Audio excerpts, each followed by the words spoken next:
محمد رسول اللہ صلی اللہ علیہ وسلم۔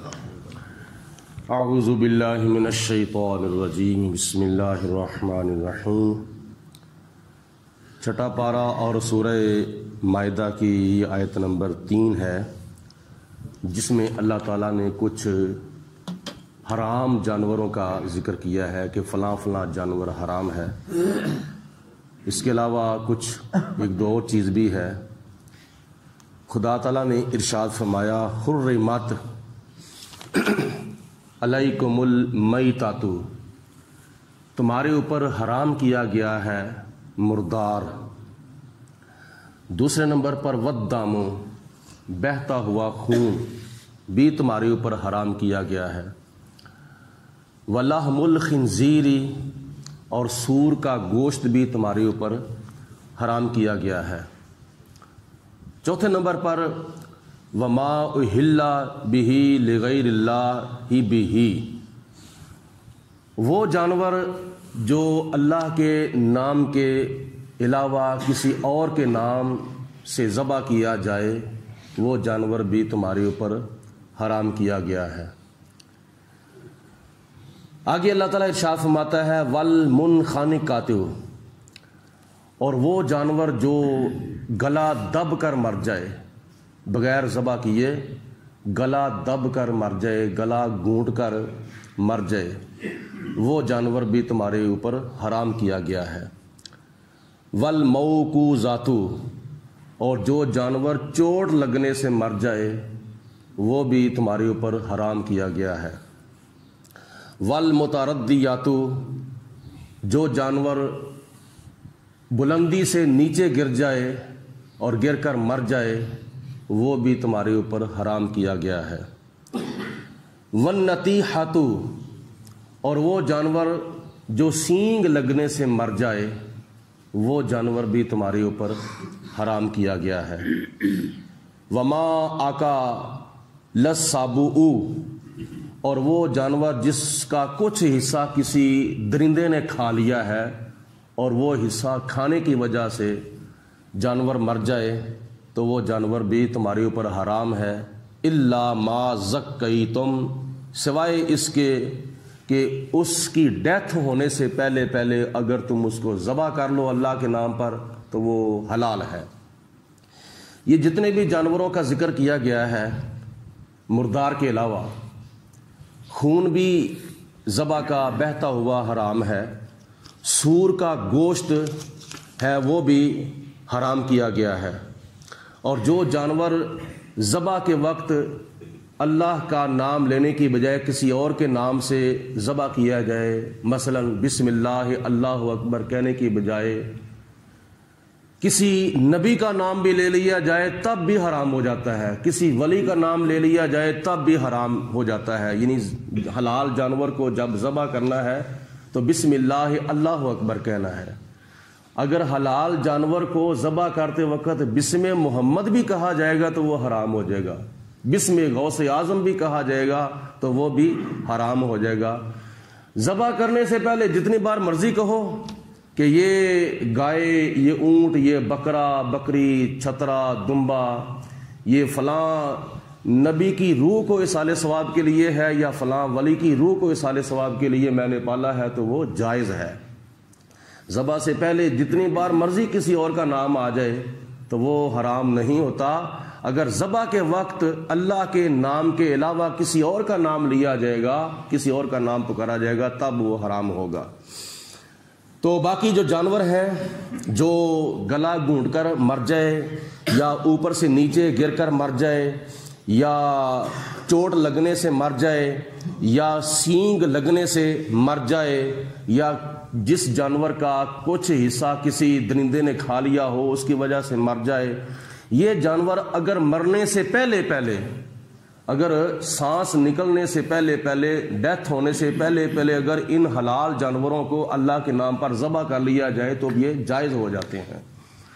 اگر ذبح کیے بغیر مر گئے ہیں تو پھر یہ حرام ہوں گے، پھر ان کا کھانا جائز نہیں ہوگا۔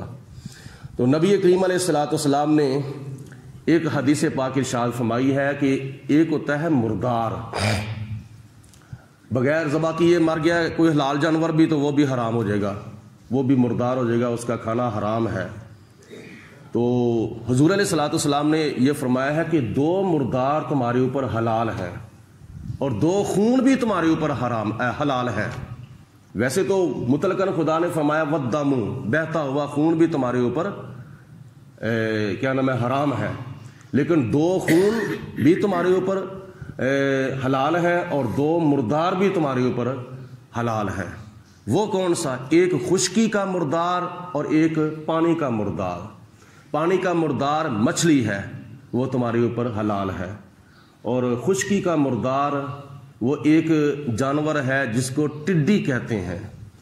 وہ ٹڈی جانور یہ تقریباً 1 انگلی کے تقریباً قریب لمبا بھی ہوتا ہے اور موٹا بھی اتنا ہوتا ہے، وہ فصلوں کو بڑا نقصان پہنچاتا ہے۔ تو اس کے بارے میں نبی پاک علیہ الصلوۃ والسلام نے فرمایا بغیر ذبح کیے وہ مر جائے تو وہ مردار ہے، وہ بھی تمہارے لیے حلال ہے۔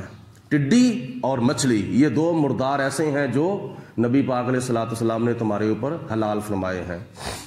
اور خون مطلقاً حرام ہے، لیکن 2 خون ایسے ہیں وہ تمہارے لیے جائز ہیں۔ یہ ابن ماجہ شریف کے حدیث پاک میں آتا ہے، نبی کریم علیہ الصلوۃ والسلام نے فرمایا 2 مردار ٹڈی اور مچھلی تمہارے اوپر حلال ہے اور 2 خون تمہارے اوپر حلال ہیں، وہ ایک کلیجی اور دوسرے نمبر پر تلی۔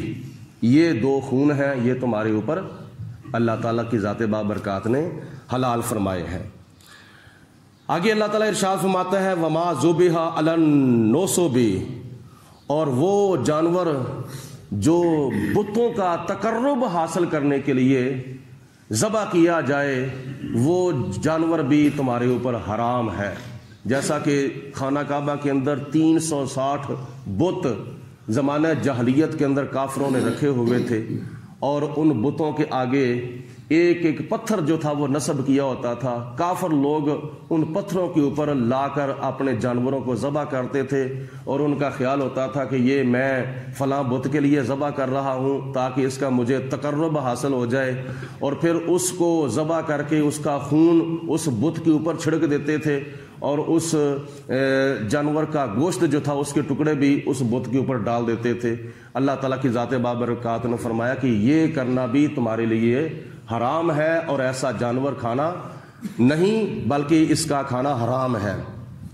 وَأَن تَسْتَقْسِمُوا بِالْأَزْلَامِ، اور وہ جو کیا نام ہے قسمت آزمانے کے لیے تیروں کی قرآن اندازی کی جاتی ہے، اللہ تعالیٰ کی ذات بابرکات نے فرمایا ذالکم فسق، یہ کرنا بھی تمہارے لیے گناہ ہے۔ کافر لوگ کیا کرتے تھے؟ 3 تیر رکھتے تھے اور ان کے اوپر لکھتے تھے کہ ایک کے اوپر لکھتے تھے ہاں، ایک کے اوپر لکھتے تھے نا، اور ایک کے اوپر کچھ بھی نہیں لکھتے تھے۔ کافروں میں سے اگر کسی نے سفر میں جانا ہوتا تھا تو وہ اگر اندازہ لگانا چاہتا تھا کہ یہ سفر کرنا میرے لیے فائدہ مند ہوگا یا نقصان دہ ہوگا، فلاں جگہ پہ میں شادی کرنا چاہتا ہوں، پتہ نہیں وہاں نقصان ہوگا یا فائدہ ہوگا، یا فلاں کاروبار میں کرنا چاہتا ہوں، پتہ نہیں یہ فائدہ ہوگا یا نقصان ہوگا، تو اس قسمت کو آزمانے کے لیے وہ قرعہ اندازی کرتے تھے۔ آنکھیں بند کر کے وہ کیا نام ہے فال نکالتے تھے، اگر تیر ہاتھ میں ایسا آتا تھا جس کے اوپر لکھا ہوتا تھا ہاں تو وہ سمجھ لیتے تھے کہ یہ کام میرے لیے کرنا فائدہ مند ہے، اگر لکھا ہوتا تھا نا تو وہ سمجھ لیتے تھے کہ یہ کام جو میں کرنا چاہتا ہوں یہ میرے لیے نقصان دہ ہے، اگر کچھ بھی نہیں لکھا ہوتا تھا تو پھر اس کی دوبارہ قرعہ اندازی کرتے تھے۔ اللہ تعالیٰ کی ذات بابرکات نے فرمایا بھروسہ خدا کی ذات پر رکھو، جو کام بھی تم نے کرنا ہے توکل اللہ پر کرو، یہ کام کرنا تمہارے لیے حرام ہے۔